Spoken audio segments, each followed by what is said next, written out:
governor last year. She came very close to winning. Democrats tapped her to give the Democratic response to Trump's State of the Union address this year. The possibility of her mounting her own run for president in 2020 has been widely discussed in Democratic circles over the past year. Today, Stacey Abrams announced that she is launching a new campaign to fight voter suppression in 20 states in the Midwest and in the Southeast. It's called Fair Fight 2020. Stacey Abrams joins us now for the interview. Ms. Abrams, it's really nice to have you here again. Thanks very much for joining us. Thank you for having me. So I want to talk first about the prospect of you running for president, because I know that that's what's on a lot of people's minds. Looking at you here tonight, I want to talk to you in detail as well about this new effort that you've launched today. I take it that this announcement means that you're not going to be mounting a bid for president yourself. That is correct. Why? My best value add to this campaign, to this primary, is making certain that whomever the nominee is, that we have a fair fight in 2020, and that's what I'm going to focus on.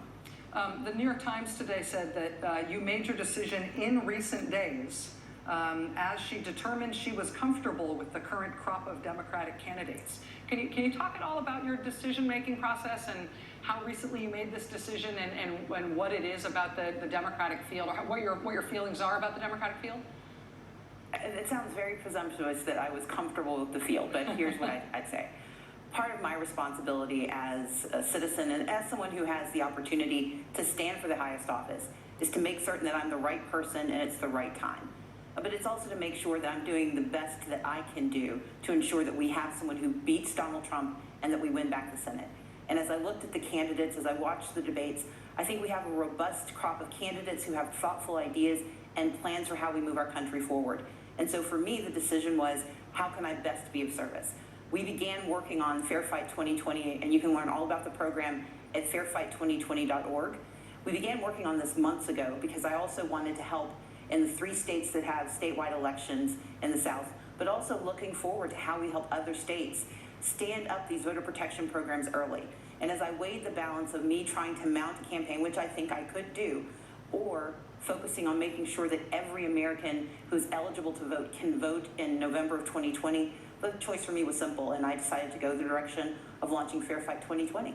I was interested by the focus on states in the Midwest, but also specifically states in the Southeast. And having talked to you in the past about not just Georgia, but about national politics, and having followed your career avidly since you've been a national figure, I feel like one of the things that you have contributed to in Democratic thought right now is this idea that any Democratic plan, any Democratic strategy for winning the White House has to include the South. And the idea that the Southeast is some sort of red block that is impenetrable to the Democratic Party is not only outdated, but is a fatal misconception at this point in terms of how the Democrats can put together a national plan to win. Am I fair to put that on you in terms of your perception of how this works?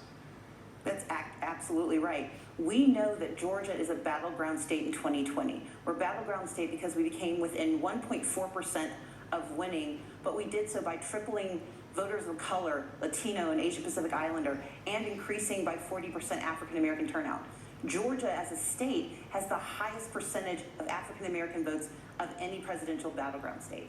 But if you look across the South and Southwest, we know that Latinos, Asian Pacific Islanders, that Native Americans are all voices that have been silenced and suppressed by Republican action in the last 20 years. And when you combine that with the African American vote in the South, we have an opportunity to join those in the Midwest and in the Northeast in declaring that the United States is ready to elect a leader who actually believes in all of these people.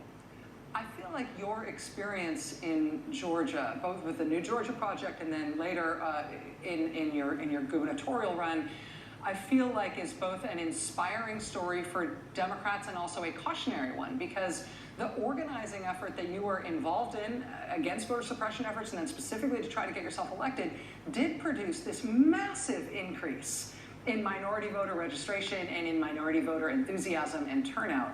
But to see that have such huge bites taken out of it by the Republican-controlled state government in Georgia, indeed by your ultimate Republican competitor in the gubernatorial race, to see him just scrap tens of thousands of registration forms from mostly black voters, it felt like, well, how much do you have to do before you can actually get numbers sufficient to put you over the line if they're going to have tactics like that? And that's exactly why Fair Fight 2020 is so critical. We are launching now in 20 battleground states, and that's not just battleground for the presidency, it's the Senate, and it's also down ballot races like state legislative races, those chambers that are going to draw the maps after the census. We know that they have been hard at work at suppressing the vote, at dismantling democracy, and it is our responsibility to not just wait to see what happens, but to actually fight back. We're going to educate staff and fund, do the training for making sure that in every one of these states, we have voter protection teams that are ready to go long before we have a nominee. But we're also going to make sure they're ready for not only the tactics we know were employed in Georgia and in North Dakota, in Florida and in Texas, but also in Wisconsin, what's happening in Michigan as they try to roll back progress. We know that we also face foreign influence that is being denied by the White House, by the would-be tin-pot dictator of Donald Trump, but also that Moscow Mitch is stopping voter rights legislation and election security legislation.